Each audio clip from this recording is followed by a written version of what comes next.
अब नवीन कर्म, नवीन जन्म, फिर मरण, फिर जन्म, ये चक्र चल रहा है। प्रकृति का संसर्ग होने से वो भूल जाता है कि मैं स्त्री नहीं, मैं पुरुष नहीं, मैं सच्चिदानंद बपू भगवान का अंश हूं। प्रकृति के संसर्ग से, शरीर के संसर्ग से वो भूल जाता है। ये विपर्य केवल एक से दूर हो सकता है, ये भ्रम केवल एक से दूर हो सकता है, श्री भगवान का नाम जप, भजन।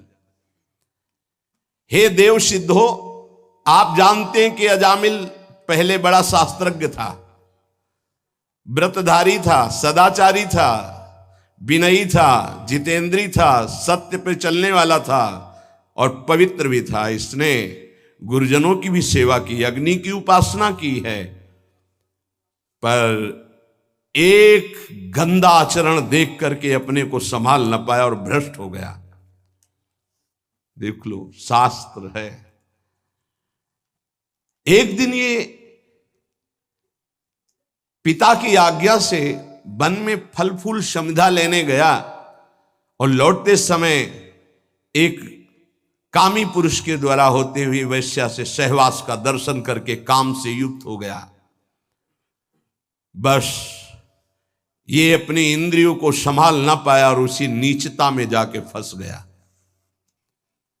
यद्यपि इसने बहुत धैर्य धारण करने की कोशिश की पर भ्रष्ट हो गया। काम पिशाच ने वैश्या को निमित्त बनाकर इस धर्मात्मा को भ्रष्ट कर दिया।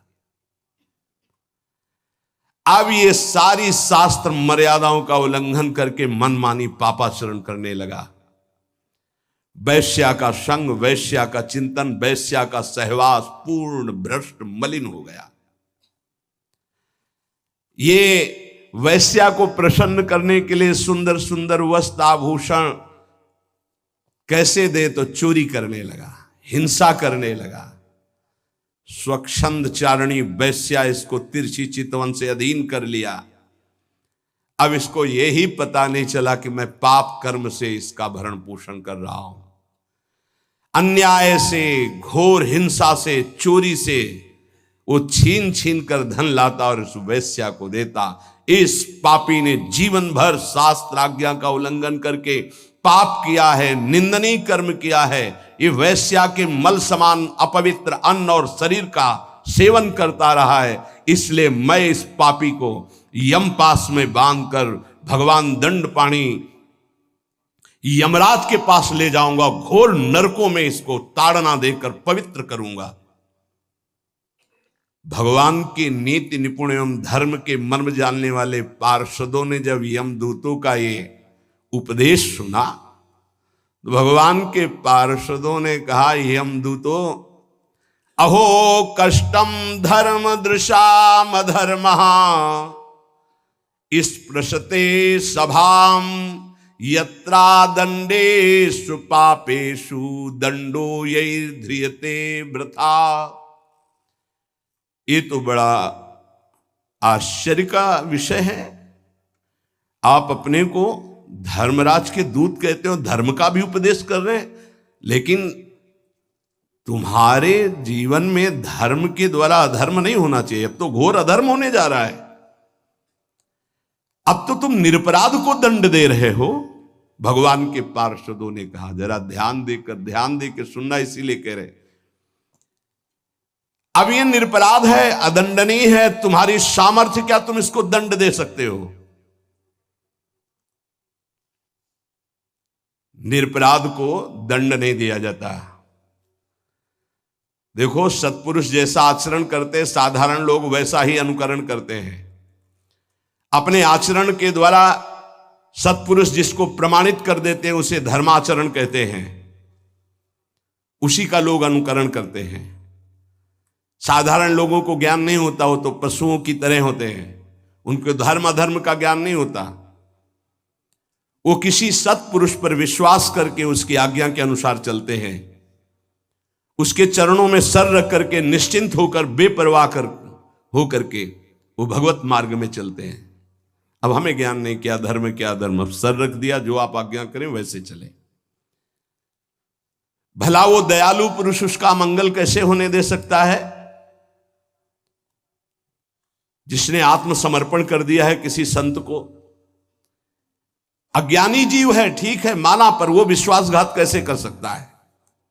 यमदूतों, अब बहुत ध्यान देने योग्य बात है।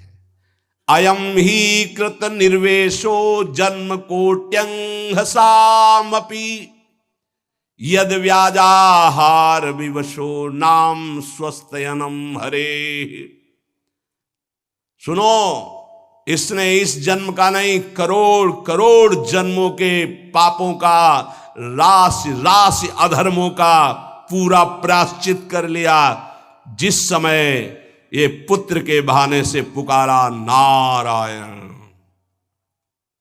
ध्यान दीजिए, ये है नाम।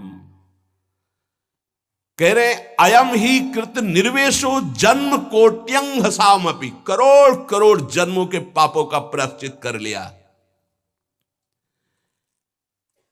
जिस समय इसने उच्चारण किया यदा नारायणायेति जगात चतुरक्षरम, 4 अक्षर नारायण, इन 4 अक्षरों का उच्चारण किया उसी समय केवल इतने मात्र से उसके सारे पाप भस्म हो गए।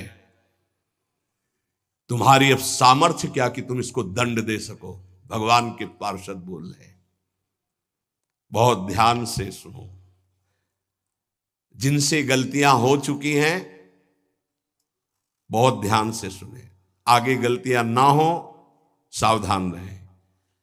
इस्तेना सुरापो मित्र ध्रुग ब्रह्मा गुरु तल्पगहा स्त्री राज पितृ गोहंता ये च पातकिनो परे। महापापी हैं ये,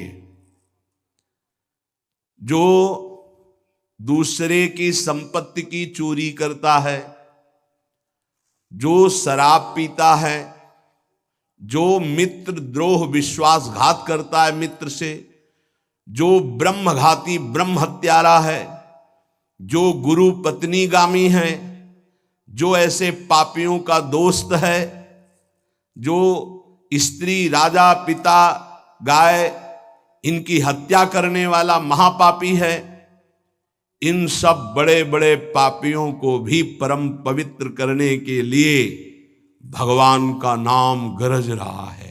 अगर तुमसे ऐसे महान पाप हो गए हैं तो कह रहे हैं बस केवल भगवान का नाम शुरू कर दो, नाम लेना। हरिवंश महाप्रभु कहते हैं, जैसे हरिवंश विचारिक मनुज देह गुरु चरण गही सकै तो सब परपंच तज कृष्ण कृष्ण गोविंद कहे। कृष्ण कृष्ण कृष्ण गोविंद गोविंद गोविंद। जैसे लोग आके प्रश्न करते हैं हमसे पाप हो गए, क्या हम पवित्र हो सकते हैं? ध्यान से सुनो, ऐसे महत् पाप हो जाने पर भी यदि आपके हृदय में लगा मेरे से पाप हो गया, अब मेरा उद्धार कैसे हो, तो गुरु चरणों का आश्रय लेकर नाम जपना शुरू कर दो, नया जन्म हो जाएगा। तुम्हारे नाम जपने मात्र से कोटि कोटि जन्मों के पाप नष्ट हो जाएंगे। भगवान नाम के उच्चारण से मनुष्य की बुद्धि जैसी शुद्ध होती, निष्पाप होती, ऐसी और किसी साधना से नहीं। भगवान के गुण लीला और स्वरूप में बुद्धि पवित्र होकर रम जाती है और उसे भगवान में अत्यंत प्रेम हो जाता है। बड़े बड़े ब्रह्मवादी ऋषियों ने पाप हो जाए तो उसके प्रायश्चितों का वर्णन किया है। जैसे चंद्रायण व्रत है, चंद्रायण व्रत है, जैसे प्रतिपदा से शुरू हुआ तो 1 कवल छोटा ग्रास, द्वितीया 2 कवल, तृतीया 3 कवल, अमावस्या 15, फिर अब 14, 13, 12, 11, 10, 9, 8, 7, 6, 5, 4, 3, 2, 1, पूरे महीने में ऐसे रहो। उसे कहते चंद्रायण व्रत। बड़ा कठोर व्रत होता है, 24 घंटे, फिर और कुछ खाना पीना नहीं, एक बार 1 कवल बस। कितना ऐसे कई महात्माओं को देखा है, अस्थिमात्र हुए रहे शरीरा, ये चंद्रायणाद व्रति। बड़े बड़े ब्रह्मवादी ऋषियों ने पापों के बहुत से प्रायश्चित बताए हैं, कृच्छ चंद्रायण आदि व्रत।